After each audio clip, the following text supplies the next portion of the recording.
Hey, welcome everybody to Bridging the Seen and Unseen. I am your host. I am Shane McLain, and this is the wonderful Gwen. How are you? I'm pretty good. How are you? I am too blessed to be stressed. Plus, my wife's here. We always know how that goes. I want to give first of all, I want to give a shout out to my mother. It's my mom's birthday today. Happy birthday, mom! So if you're watching, I really hope you have a wonderful birthday. And other than that, tonight's guest, I'm really excited about tonight's guest. It's a funny story how this even came about because I was literally watching a paranormal show that was on, and I was watching, and I saw this guest that I'm going to speak of. While the show was on, I messaged this particular person, and he messaged right back. And I took a picture of my TV and sent it to him with him on it.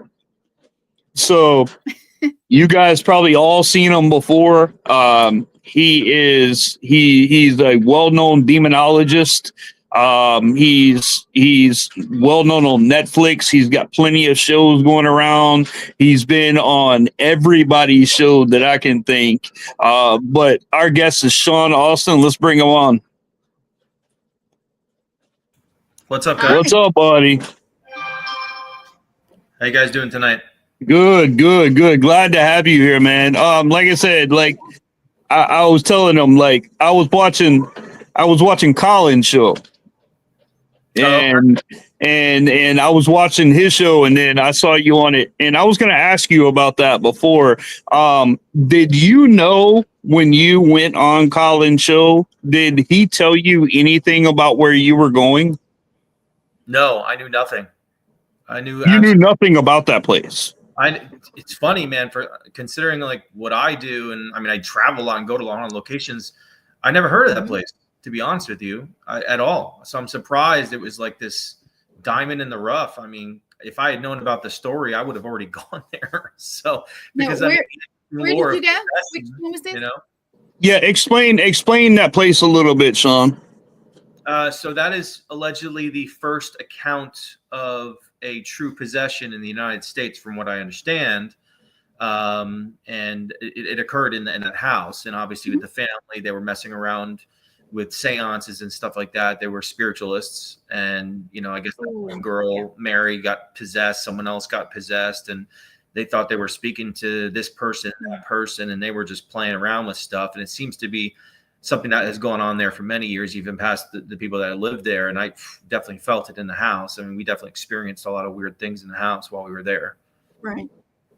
Yeah, he did too. He did. And the story behind it was that another girl that lived in another house was having experiences, almost living vicariously through this girl. And there's things that this girl knew about the house and about that place that no one would have known. And when they brought the girl to the house, she knew everything about that house, supposedly. Oh, wow. That's how it went, right? Something like that. Yeah. I mean, I can't remember all the tidbits because it was a lot of information that the owner, we actually didn't even speak to the owner till the next day after our investigation. And then I kind of walked with them and I got validated with a bunch of stuff that I picked up on. Especially there was, you know, a dynamic of a woman, a man, and a young boy that was going on in the house from some people that actually lived in the house that I had picked up on. That, you know, there's some people still alive that didn't really want to talk about the stuff. But I mean, at least I know that I was tapping into information that was, it's all about validation when, you know, when you get evidence from your friend or if you're sensitive yourself. But it's definitely an interesting place. And it was, for me, you know, people always ask me too, like, what are your favorite locations? And for me, it's going to a place that I've never been to before. You don't know who you're going to encounter. You don't know the experience you're going to have and the knowledge that you can attain from it. Right. So, and, you know, that was definitely a brand new place I had never heard of. Yeah. Shocked that I never heard of it. Because again, I would have definitely been all over it like I do have someone I'm doing a series on, Jay Yaples from the Infield House. He told me to tell you hello too. Okay. Yeah. Hey, Jay. Yep. I'm doing a whole infield series that we are actually telling the infield story from start to finish. Yes. And it's a whole series that I've been doing. I think we're on like what the next one we have will be the fourth show, I believe. Yeah. I think it's like the fourth show already. But I plan on doing probably 6 of them. So if you tune in next week too, I'm probably going to have Jay back on and we're going to pick up where we left off. Very cool. Sean, why don't you tell people about yourself, just like who you are? And I mean, I gave somebody a gist of who it is. I know we got right into a conversation, but please just introduce yourself and just let people know who you are. Yeah, I've been investigating the paranormal for 16 years now. It's definitely changed my life. I started out as a paranormal, researcher investigator, and kind of turned into this thing that, as some of us who deal with the dark things, a calling of some sort that people were telling me when I was going on podcasts before I even had my own podcast myself. They were saying, it sounds like you have a calling to do what you do. And it definitely has been a recurring theme of such, dealing with dark things and encountering them and helping people, but not just people, but also souls, and bringing them back to God, assisting them in some way to give them that choice. It's been quite a unique journey, but yeah, I was a musician, singer-songwriter. That was my passion in my life, and the paranormal hit me over the head and like a meteor out of the sky and took my whole life into a whole new direction, really. It's addictive. Yeah, it's some sort of purposeful thing that happened to me. Yeah, I mean, it's endlessly fascinating for sure. I mean, I delved into books as soon as I had my first experience. I first book I ever read was The Demonologist by Lorraine Warren, and then I read like John Zaffis's Shadows of the Dark, and then Ralph's book, who ended up being my mentor later on. It was originally called Beware of the Night, became Delivers Me from the movie, and all these demonology books, because I was just soaking it up. Obviously, the most extreme activity comes from the prenaternal types of cases and stuff like that. So it was very fascinating to me to read up on some of these cases, and also the pioneers that were around during the time when it wasn't cool to be someone involved in the paranormal. Yeah. We were just doing it for the research, and people had to look up in the yellow pages for a parapsychologist so they wouldn't be, run out of their neighborhoods with pitchforks and torches. Now everyone wants their house to be haunted because it's so exploited to a level that's, it's really hard to, really determine who really wants help or who just wants attention. So it's a different world, different environment than it was, 30, 40 years ago. Yeah, it definitely is. It definitely is. I'm 48 years old, and I had my first paranormal experience when I was 10 years old. So I've been chasing answers, since I was 10 years old. I've studied theology for 30 plus years, and I'm part of the Order of Archangels. I'm a Benedictine priest, so my goal is helping people in the paranormal field understand protection, grounding. My wife and I just did a case this past Saturday, a residential case.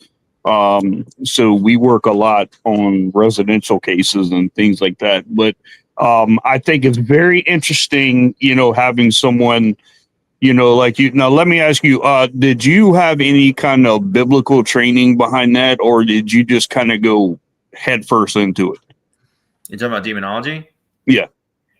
Well, I read a lot of books. I didn't have any biblical training, so to speak. Obviously, I'd mentored under Ralph for quite a few years. Yeah. I mean, being mentored is just as good. That's how I was in Bible college. That's exactly what I did. I picked up on Catholic, and I picked up on Protestant. I had the best of both worlds, coming in. I was a pastor for 3 years full time in a church. I left the church because of people dealing with spiritual warfare issues, and all they would get from the church is, we will pray for you. We'll do that. Well, sometimes it takes more than that. I didn't even really know what I would be deserving to even have that title as a demonologist, to be honest with you. I had no idea until Ralph just told me, you're a demonologist. I really didn't know. I didn't know if I felt I deserved that, to be honest with you. But since I approached the cases the way that he had actually shown me to approach those types of cases, I guess that is really, the main element of it. And that's what I've been doing ever since. Obviously, everyone has different levels of knowledge and methods and opinions on what people are doing and how they do things, and there's plenty of opinions in the paranormal field. Oh yeah. That's just been the guiding light, what I've been doing. And obviously I do investigate a lot of haunted places, but anyone who watches my videos, there's an element that you really don't see in the paranormal, and that's offering prayers for spirits, and the evidence that is so reciprocal, so consistent, so clear, of the spirits asking for prayer is such a amazing thing to me. And I think that is very powerful for people to witness, because residential cases that are legitimate are hard to find too, that are dealing with that sort of stuff.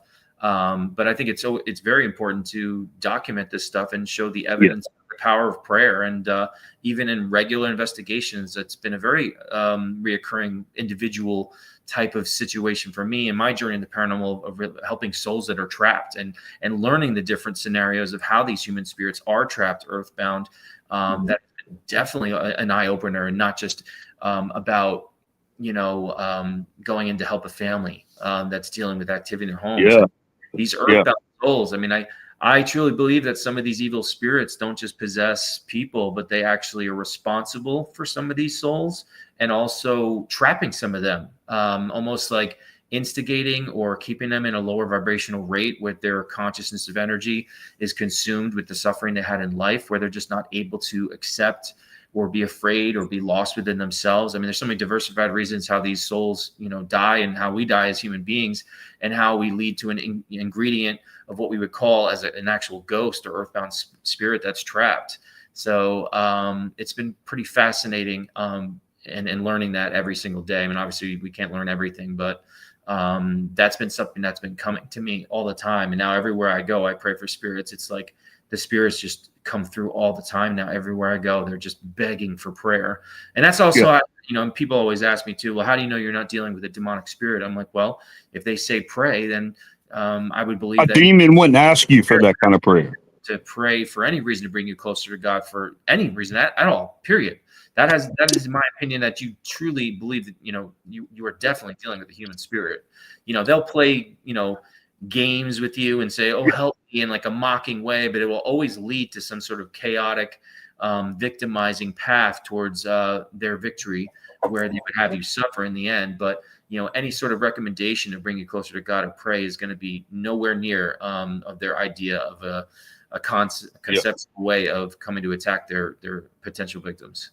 And I'm glad that you brought up that point too, because a lot of people, they have this bad misconception. And the reason why I started this podcast, this one, Bridging the Seen and Unseen, was bridging the gap between paranormal and clergy.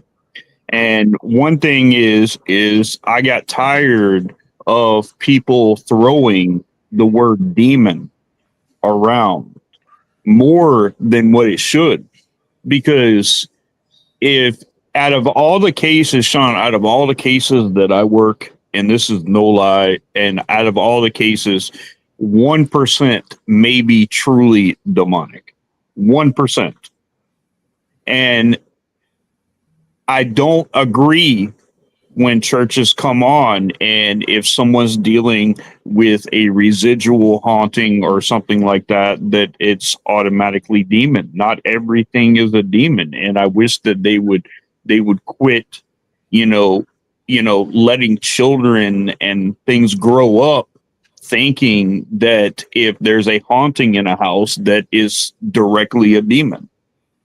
Well, there's a few different layers to that whole situation. Obviously, with the eccentric parts of Hollywood, and again, the most extreme types of paranormal activity, people think of demons, and obviously people are looking for views and things like that, and we'll mention that sort of stuff. And so we will have people that kind of intentionally try to gear towards that to get more views for their videos. Then you have a section of also, Christianity, where people only believe that there are no human spirits, everything's demons and things like that. So there's a bunch of different layers here, what you're talking about, why that gets thrown around. And it's unfortunate, and it kind of like people just get off by it. But I've also experienced something too, and it's because of my work of dealing with these sort of things. I have pissed off a lot of evil spirits. And when I go into places that I wouldn't say is legitimately infested by an inhuman spirit, but there's a doorway there for spirits to come in and out, I have encountered some of these demonic spirits will come through, and I will sense their presence in a property that I wouldn't say is like a demonically infested place, but they'll come through, and I'll have the spirits talk about how something evil just came through the portal and it's referencing itself, and I feel its presence, but I don't think it has the permission to manifest in the manner of. So it wasn't there before. No, like it'll follow me there. If there's some sort of doorway, because they're pissed off, they want to let me know that it's there, and they'll come through. I wouldn't say, but I truly believe that it will be there in some of those cases. And of course, you get some spirits that throw around the word demon too, and we can't sit there like, hey, the spirits. Yeah, absolutely. Play games too, and they want you to get frightened, or they say Satan and things like that. Yeah. My own intuition, when I feel a dark presence is around, like I incorporate with some of the evidence, like in some cases that things will come around. They'll come through doorways, and especially if they want to retaliate against you or you've pissed them off, you will get some sort of level of their presence in some places that I don't think typically would have it as much. I've experienced in other places, but I wouldn't talk about the place being like a demonically infested place. And that's why even the video I'm premiering tonight at 8:00 on my YouTube channel, there was something there. I felt like they were telling me it followed me through the doorway, and I felt it. And but I wouldn't say that's like a demonically infested property. It's more kind of like a spirit highway, and things come in and out, and there's a lot of historical spirits there, but sometimes you might have an element.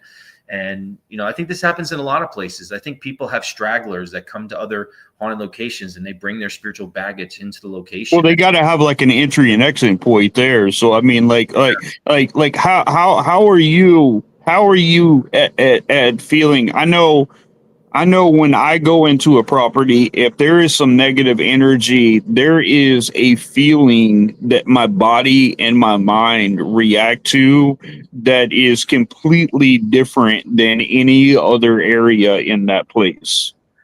Yeah, I get, my whole body reacts. I mean, whether it's pressure on my chest, my stomach starts clenching. Hard to breathe. And then clairvoyantly, I'll start to get images of these things. There's like a goat-like creature that's been following me around, from a place I went into, Illinois. And it's nasty. And as soon as I bring it up, it starts coming through the boxes. It's saying goat over and over and over again.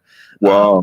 Some of these things just get pissed off, because I was at a location and I was with another group, and I felt intuitively like something dark was trying to latch on to this gentleman, this young guy. And I had him, say a prayer and blessed him.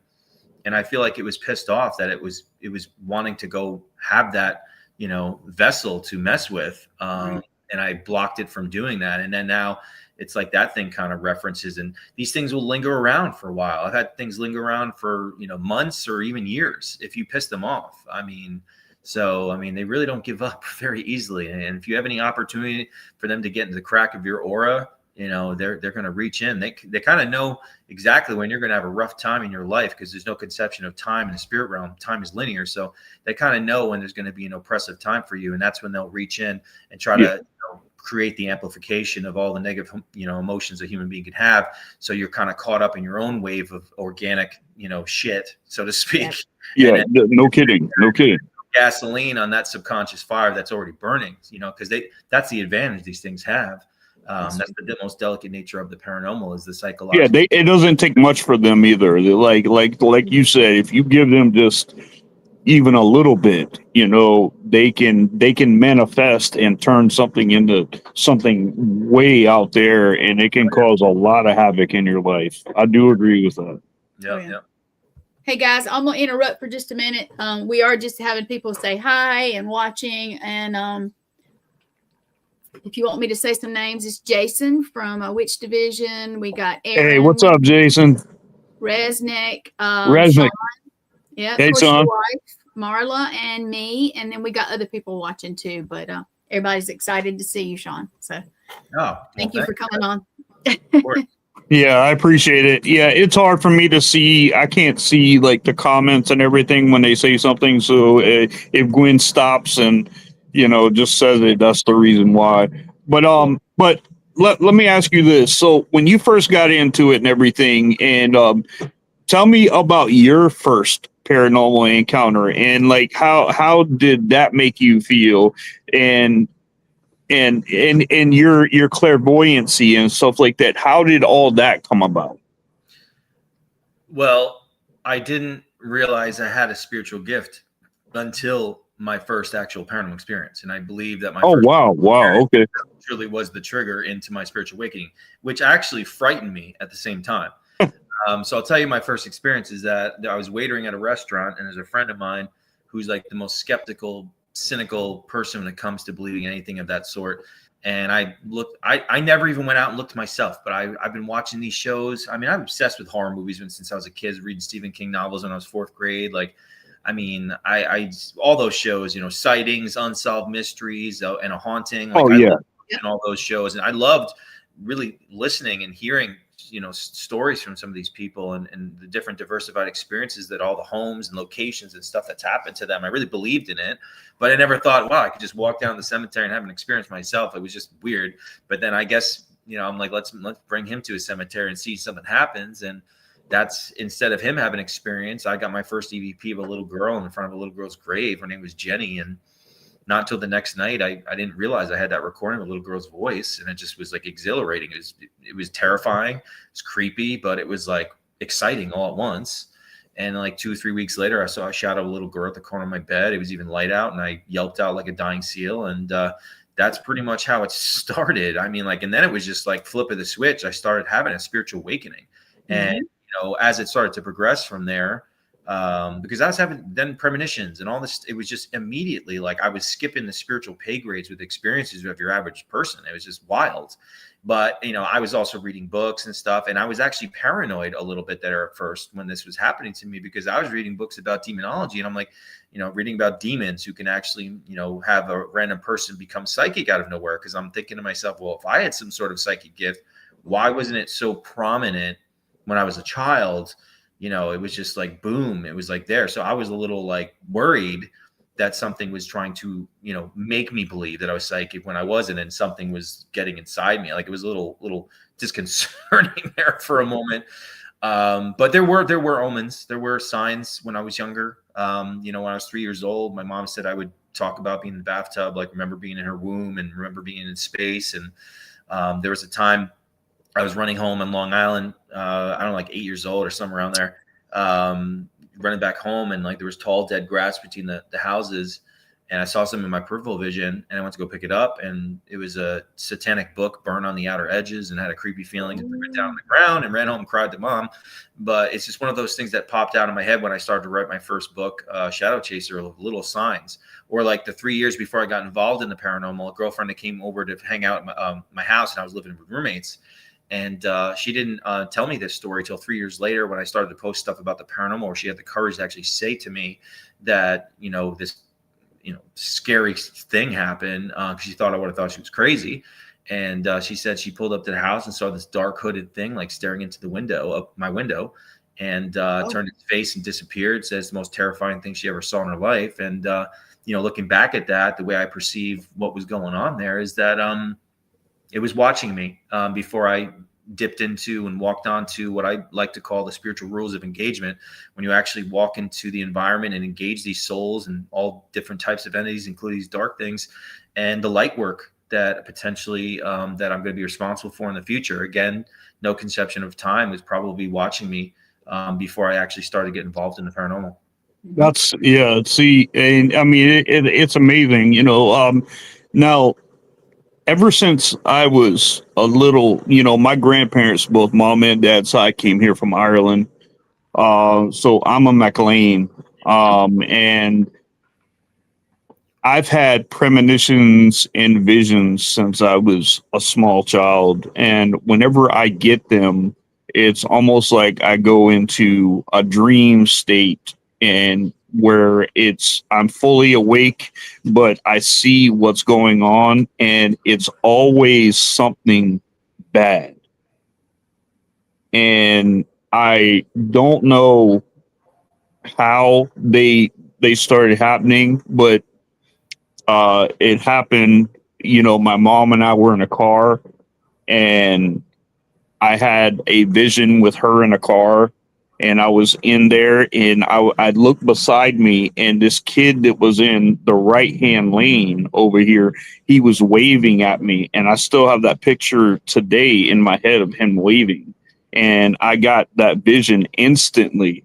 And as soon as I did, I came out of it, and I was such in a panic. And I told my mom, I said, Mom, I said, when this light turns green, do not go. Do not go at all. Don't go. And she was like, what are you talking about? What are you saying? And then as soon as we did, the light turn green, the car next to us went, and a big 6-wheeler truck came around and ran that red light and T-boned that car with that kid in it and pinned them up against a concrete light pole and killed all subjects, the driver in the truck and the kid, mom, everything that was in that car. And that would have been my mother and I. So this was a vision that you had that may have came true. Yeah. Yeah. And it's happened with my wife. It's happened in I'm a dialysis patient. It's happened in dialysis. I knew about one of these nurses getting in a car accident before the center knew about it. I had a vision about that. But I don't know where they come from, Sean. I don't even know how to describe them. All I know is that in ministry we call stuff like that discernment. But I don't want to say that I have these kind of ability, because when you have an ability, I believe that you should have some kind of control over that ability. I don't have any control over these. I don't even know where they come from. I do know that after my grandmother passed away, that they got a lot more intense. They got a lot stronger. So what do you think? What do you think is causing me to just get those? And they're not all the time, but when they do, they're so intense that if I don't let somebody know, that somebody could get hurt, Sean. Well, two things. Typically, emotional events that are very detrimental to an individual can cause someone to actually unleash some sort of psychic ability, where it's just so much where your body's reacting and can actually open up a door. Number two, like our psychic gifts, it's kind of like you're an antenna, and just sometimes you come into some of these receptions and things, we have no control over it. And I've picked up events that were going to happen. There's nothing I could do about it, but I picked up on it. I mean, I told people about it, bad things are going to happen, or, there's no answer. You're just tapping into an area that can randomly come to you. We just don't know the reason behind it, but exactly. It's just, there's a way to learn from it as a whole. It's just in the end, whatever you're doing with your gift, with your free will, it's a representation of light or darkness. Are you helping people? Are you assisting others with it? He helps. I mean, trying to provide that information and sharing that story, even in itself, to let people know that, that stuff is real. And I mean, I always believed in psychics. I know there's a lot of charlatans out there too, but there's legitimate ones too. I mean, even myself, like there's a lot of people that claim to be psychic, but like, if someone's around me, like I got to have experienced something. All of my investigations, and if you watch my investigations, like stuff that I say, it's like validated all over the damn place constantly. Yeah. Like that one with Colin, man, that was that tripped me out, man, because like there's stuff that you said in there, and then it got validated the next day. Yeah. It was like you guys interviewed the owner the next day, and there were things in there that he said. You remember what he said, that he didn't let anybody know. Yeah. And you picked up on that. Yeah. Yeah.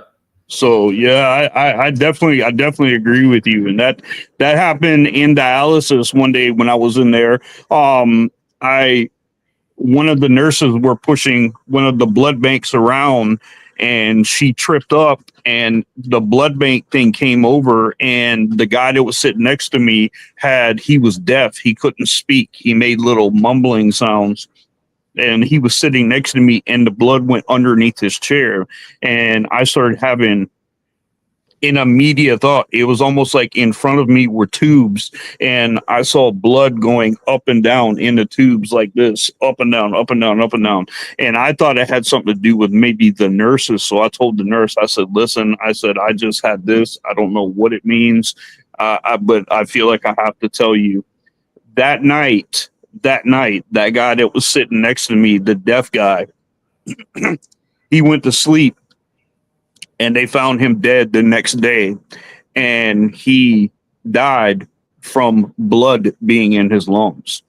So what I was seeing was the tubes were his lungs, and they were being filled up with blood.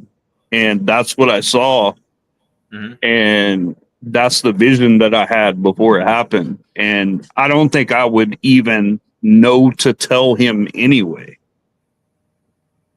Right. Like I said, you're an antenna, and you're picking up a station that randomly is coming to you.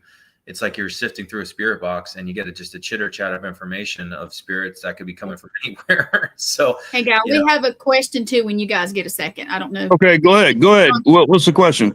Nathaniel Elwell, one of our podcasters on the network. What's up, Nathan? Said let's see, what is Spirit Phone Innovations on iOS? And he said, sorry if he missed it already, if we had talked about it, and he had spelled it. That must have been from my last podcast I did on. It must be, because I just see it's on the bottom. I didn't even write that, but that's an app that I actually created. That's my paranormal app that I created. It's a new way to communicate with spirits. What is it again now? It's Spirit Phone Innovations. It's on iOS. It's coming to Android soon as well. Okay. It's actually a unique way to communicate with spirits from a concept that I came up with many years ago, but I was finally able to implement in the last year. Nice. Basically how it works is that we're using AI text-to-speech to disseminate EVPs, words that are non-human in the audio and the environment outside of human speech frequencies. So instead of picking up every word that a human, says itself during an investigation, it's only looking for a bracket of frequencies that only a voice of a spirit could be, and then it tries to interpret it. So it's not limited to all these other typical, apps that have been out there, with word banks or vocabulary lists. There's no limitations. It literally can say anything that it has. Can you see it? Does that look bright? Oop, you probably can't see it right. Okay. Probably not. Anyway, it said Spirit Phone Innovator. I didn't know about it, but yeah, I will definitely try it out. I use the SAM mode on all my investigations. I press the button. You can even minimize the app, and it'll still listen for words and send you notifications of words that have been spoken. You can't get it for Android though? We're working on Android right now, so I was told by the end of this month. So okay. All right, Nathaniel. The reason why he mentioned that is because Nathaniel just published his first book, and he talks about using apps and things like that with spirit communicating. That was the whole of his first book. And so it's interesting that he brought that up to you, and I'm glad that you were able to share that, because I look forward to being able to use that when it comes on Android, because I have a Samsung. Mm-hmm. Yeah, so do I. I even had to get an iPad, and I'm the one who came up with the app. So, yeah. And I know a lot of there's big debates out there about apps and this and that. But number one, I've been using apps for many years, and spirits can manipulate anything that's electrical. Anything. Is there a process of elimination? Of course. Is every word that comes through there from a ghost? Probably not. But there's some sort of element of manipulation that these spirits can do. But that's where manipulation is more geared on those types of devices. But in my situation here is that we're actually using AI text. AI is trying to interpret the EVPs for us. That's all it's doing. So it's not going to keep saying the same things over and over and over again. It's going to The AI is interpreting the EVP. Yes, AI text. Wow. So, and I know some people say, well, AI might be answering. I'm like, if you sit there and use the app, I mean, obviously, like, judge for yourself. I always tell people to do EVPs and spirit box sessions to double, triple validate. Like this video I'm premiering tonight, I had a really cool experience. I did a psychic walkthrough, and right when I was walking through the door of this area, I picked up on a gentleman smoking a cigarette. And later on, I was by myself in this house. I investigated it. My app said the smoke still lingers. And I'm like, that's crazy. And then right after that, a minute later on the spirit box, a guy's goes, got a cigarette. So, oh, wow. Through in the same exact area, the app talks about the smoke lingering. And then a minute later, in that same bracket, in the same area where I picked up earlier that day, all talked about someone wanting a cigarette. So, that's what I'm talking about, something that's unique. And that's what I love about, because it'll say full sentences. It'll curse at you. It'll say nasty stuff. Just be prepared. It can say anything. But I didn't want to have, if you limit what a spirit can say, you're limiting your research, your investigation as a whole, and also what the spirit's able to say. And that's why, like I say, some of these apps, even if you believe it or not, like theoretically, if you believe it works, the spirits can only say the words that's in its list as an opportunity to manipulate it. Because that's how Nautilus actually works, is that it's an EMF, device that measures EMF, but they say the spirit can, manipulate the EMF to assign it to one of the words in the database. And I guess some of those apps are the same principle. That's amazing, because AI is definitely coming around a lot. I know it has replaced Google on a lot of things. Matter of fact, I was talking to my wife earlier, and we were looking up a definition of something, and I used the AI on it, and the AI actually produced a better definition than what Google put out. Yeah. And again, I know some people say, oh, well, the AI is going to cheat now, because that's a big argument that people say with apps. Oh, you got to put the phone on, airplane mode and all this stuff. I'm like, first of all, there's a process of elimination in every single method that we use for ITC. If you're talking about spirit box, what's a voice and what's the radio? If you're talking about EVPs, what's a voice and what's audio pareidolia?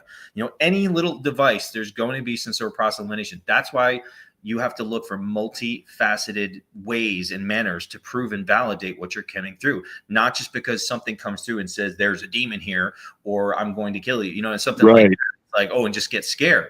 Okay, that's kind of creepy, but then engage it. Ask more questions and get different methods, whether it's from a bell and whistle device or another ITC method like an EVP or something else, to sit there and have the spirits talk about it and see if you get some more intelligent cohesion with all these things going off. And then you're going to realize it's like something's connecting here, and that's going to lean towards a notion of the paranormal.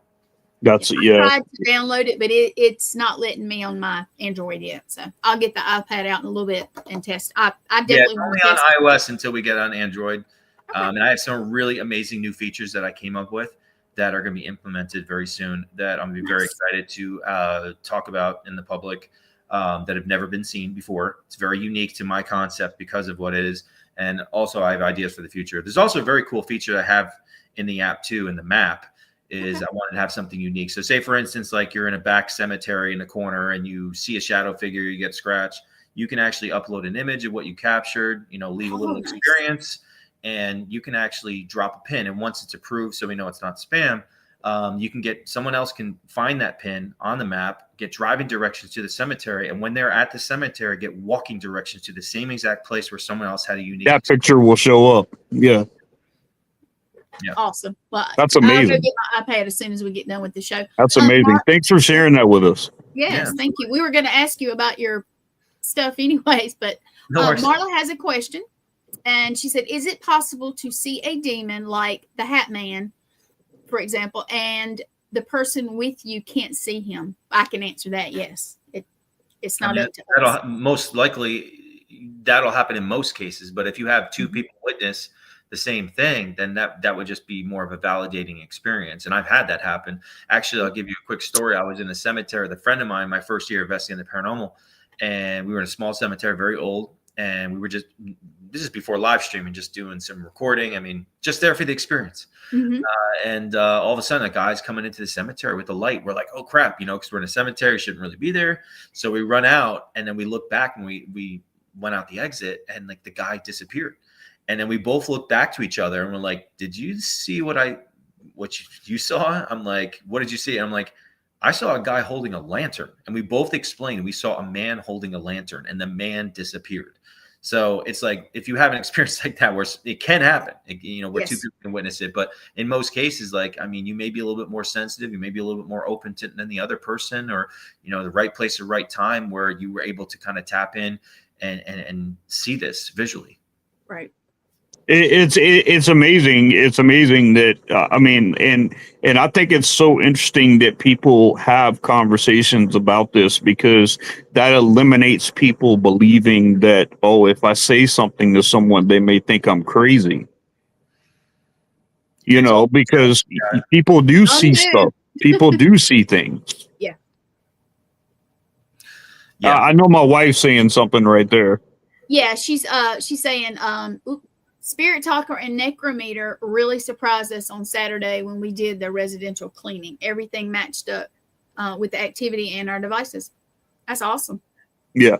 And those are word banks that the spirits manipulate and sign, one of the words. And it's that's been the idea that's been out for so long. And that's why I was really excited to do, for me personally, that's something different that has no limitation. It's not going to be something that's in a list that, a spirit potentially is just projecting that sentence out. I wanted the spirit to be able to say literally anything, any word. So, and they do say choice words. They do. And like we got like and like he said though, you kind of have to filter through. Like, we got probably 100 different names. And, it's like, that's a game that was being played. It was almost, and we found that this entity that was there was kind of like a jokester.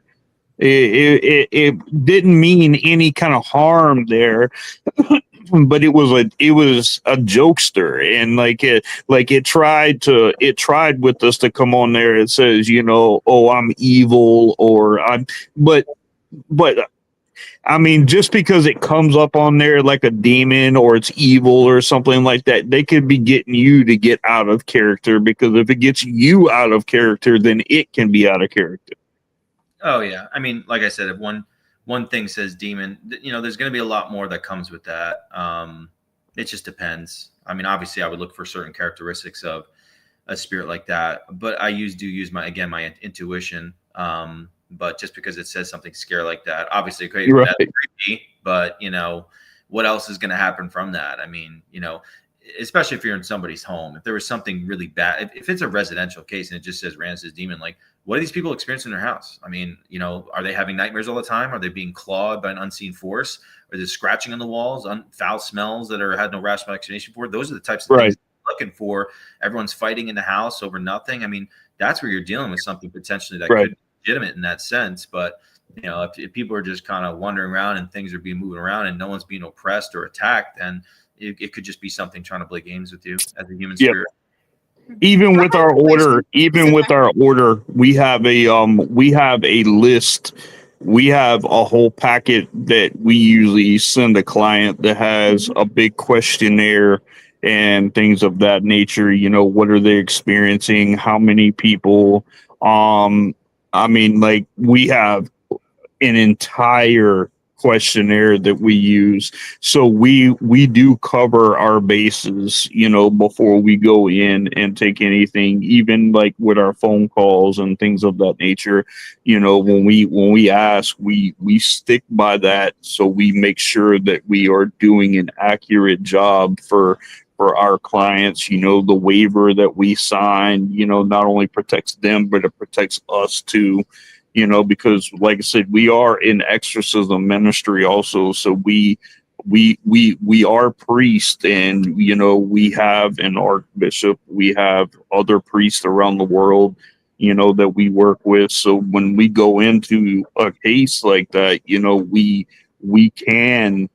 we do have authority to do, things like that. But we are very particular, and exorcism to us is the absolute last resort to anything. Mm-hmm. We're not just gonna go in and, and that's another thing, guys. If you ever are experiencing like that and somebody is able to call you up and say, hey, I need an exorcism, and they drop what they're doing and run to you, run the other way, because there is a process behind that needs to happen. You need to get physically analyzed by a doctor. You need to have a psychological evaluation ongoing. There should be things right there that line up to where, because if it is a true demonic oppression like that, there is no form of medication that a doctor is going to be able to give you that is going to fix or redirect an oppression or possession. None. So, right. What are your thoughts about that? Have you seen those oppressive, and like what's the biggest case that you've been on? Do you do residentials at all? Yeah, I mean, whenever they come, gosh, I went on a really couple of crazy ones in the past year. One of them was I started a series on my YouTube called Up Against Evil, and I'm getting better at filming and documenting stories and stuff like that. And I got a case really messed up. This daughter was unfortunately passed around to people at a young age, around 10 years old, and the mom did a blood pact with Lilith with her. And the mom passed away, and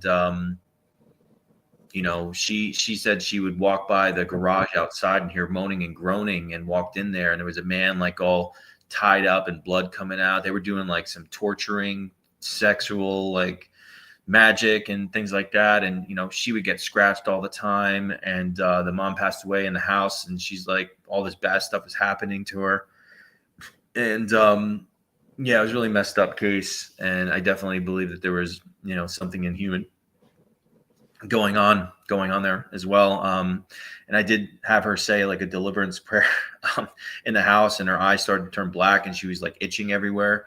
So it was legit. I mean, you're talking about layers and years of something that has been bonded onto her. But in the end, she was able to sell the mom's house, and kind of once the house went away, I think some of the stuff went dormant. Hopefully things improve. And there's so many factors too that come into play, when trying to help families. There was that case, and then there was another one where this lady was living, going to move into a house, and this actually pastor, I knew nothing about, and I walked around the house, and I'm like, this guy was watching kids, and I got a really bad feeling about what was going on. And then I found out they found like all these reels of like a lot of adult content in there. Oh, no. I got the police involved, and trying to figure. I mean, the guy had already passed away, but it was really disturbing what was on some of those reels. And I definitely felt like there was an incubus, attached to the actions of what was going on in the basement and things like that. And but I actually told the homeowner, because the house was filled to the brim with some of that pastor's stuff and his cameras. He was obsessed with cameras and stuff like that. I'm like, once you get rid, I mean, I blessed the home, but like, I'm like, once you get rid of like all of that stuff that has that energy attached to what he was doing and him himself, I can come back and do an exorcism ritual in the house. Because with all that stuff here, it's just, it wouldn't be a good chance to go through that and not get rid of all that first, So, I mean, there's definitely some legitimate cases I was on. I definitely think there was a demonic nature to them. They're really disturbing from some of the actions of the people that were alive in the past. A few of them for sure.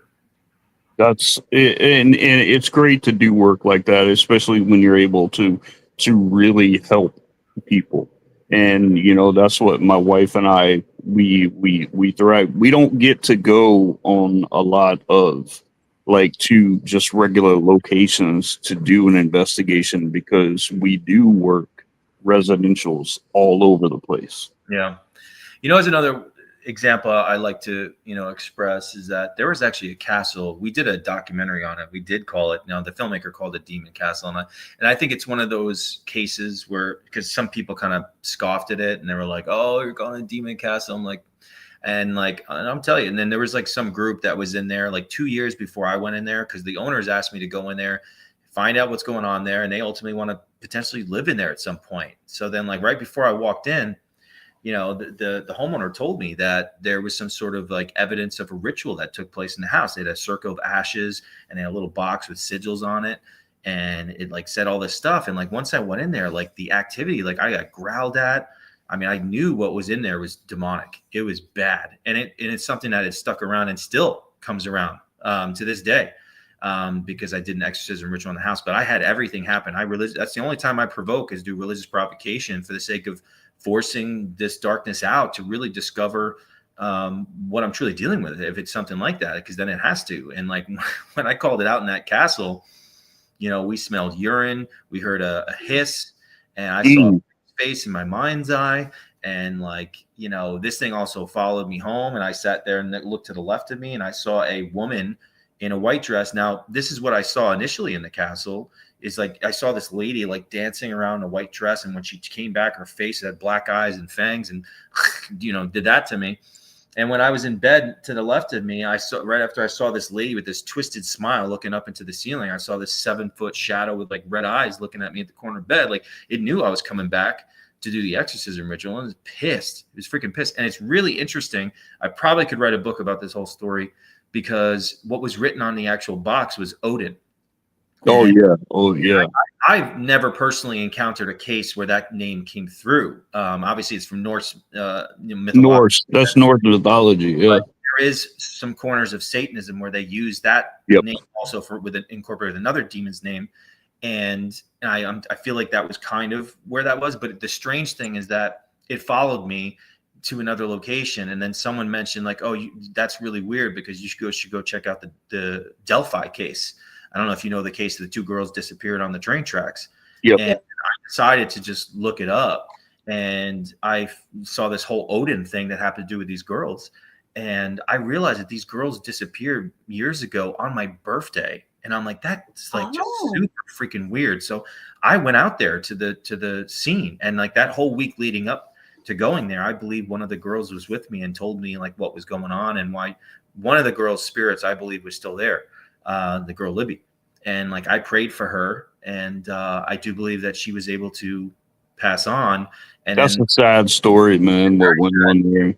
And this evil spirit started coming through and threatening me, saying, "You took my virgin away from me." And it's like the same entity. It was just really weird. And I'm like, how did like this Odin thing at the time of that took me there? It was, and on my birthday, I'm just like, it was really bizarre. That's just how some of these cases go. But that was one that really took me off in a whole new direction in another state, just because of this Odin element. Somebody had a question. They were like, was Mandy with you at this location? And then Nathaniel asked also. Mandy was with me at the pastor's house, and also the other case that was the one with Lilith involved. Okay. Thank you. And Marla, who she says she lived in Frankfort, Kentucky when the Delphi case happened. Yeah. Wow. It's pretty crazy. It's that whole thing was really weird. And it's weird because this thing referenced itself as serpent, right? All the time. The thing in the castle. And when I looked deep into the Delphi case, some of these gentlemen that were part of this Odin group in the local area, on one of their hands, it had a symbol and it said serpent. And I'm just how about how they were putting they were putting the mark of Odin with the tree branches. Yeah, the trees were all landed on the girls in Odinistic manners. So I don't know what to think, but there's something a lot more to it than what we know. And I think there was definitely some sort of ritualistic purpose with those girls. I truly believe that, considering what I'd experienced with this dark thing and how I was led there and what ended up happening. There's definitely something a lot more going on there. So has there been any further investigation into that? Because I know the case is all closed and they got the guy that normally, but there was more than one person involved in this?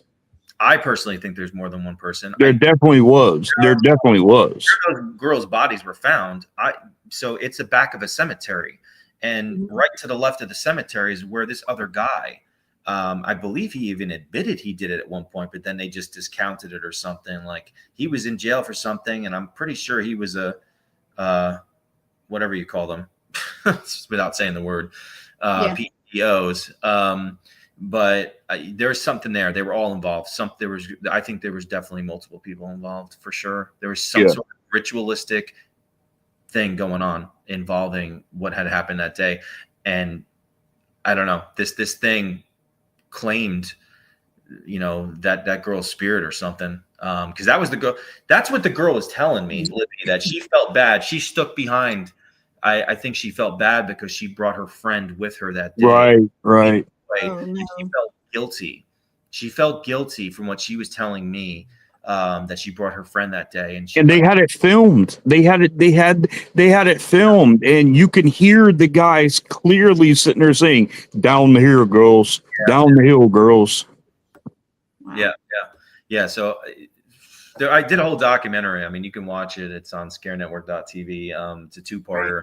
But that was a very unique case for me. But I did bring that up too, because it's, again, an example of throwing around the word demon, because there was a group that was in there 2 years prior to us, and they're like, oh, there was nothing like that in there. I'm like, yeah, well, 6 months before I was in there, they found rituals in there. Just because you were in there 3 years ago doesn't mean it's not demonically infested now. I'm not playing games with something like this. I have experience in this manner, and whatever the hell was in that thing, that freaking place is seriously some of the nastiest freaking shit I have ever dealt with. It's so bad. Because any of these places, you go there and like, just because you went there, oh, nothing's there. Someone could have went the next day and did a satanic. Oh, I know. It's nasty there. You just don't know, especially at a place that's even abandoned where someone could break in. So, there are also some people, they can walk in the middle of something and it have nothing to do with them, and then you got somebody that walks in and bam, they're. I've had it's crazy. It's crazy to me to think that people can just say that, oh, there's nothing going on there. Yeah, maybe for you, maybe you're not supposed to pick up on things, but there are people like Sean that can go in and can sense and feel like that negative energy is still perplexed there. I guarantee you, if Sean were to go back to that same place right now, that he would feel, because that place has never been worked from its energy that was left there. Right. Yeah. I don't play around. I mean, demon will come through. I mean, it came through in the investigation. Like I said, I'm premiering tonight. Do I believe that place is demonically infested? No. I think some shit followed me there through a doorway because it wanted to let me know it was around watching. I feel like they have certain permissions to kind of watch in a sense, and you'll feel their presence, but they're not actually like fully on in the location. There's doorways that these spirits are using. Mm-hmm. And because I have a lot of enemies in dark places, they'll come through if they have an opportunity to kind of peek in and kind of let you know that they're there to a certain degree. But you guys, I hate to interrupt. I know you have a show to go to soon, but it's been an hour, and in the next few minutes, just before you do finish, how about tell us what you got coming up, what you got going on, like your show tonight? Oh yeah, anything, I appreciate it. Promote yourself. I'm really documenting stories myself right now on my YouTube channel, right here on YouTube, Sean Austin Paranormal. I'm premiering one in 1.5 hour, actually. Awesome. I'll be live in the chat discussing the evidence. I got some really amazing stuff and a lot of stuff involving them asking for prayer for me. And I ultimately feel like I helped some spirits out in the end, which is, nice, heartwarming end to, the creepy stuff.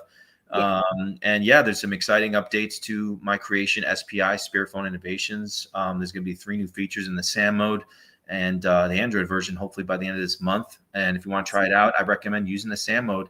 Press the button, leave it on, and see how it validates some of your investigations. And of course, I definitely look forward to doing that. If you can message me when that does come out, because I will be one of the first to get it on Android. Also, with your shows and anything that you got going, I am the founder of Outer Realms Paranormal. So if you go on Outer Realms, please share all your stuff on there too. You're more than welcome to share anything on there. Oh, and all access. You can share anything, or you can reach out to me and I'll share it for you out to everything.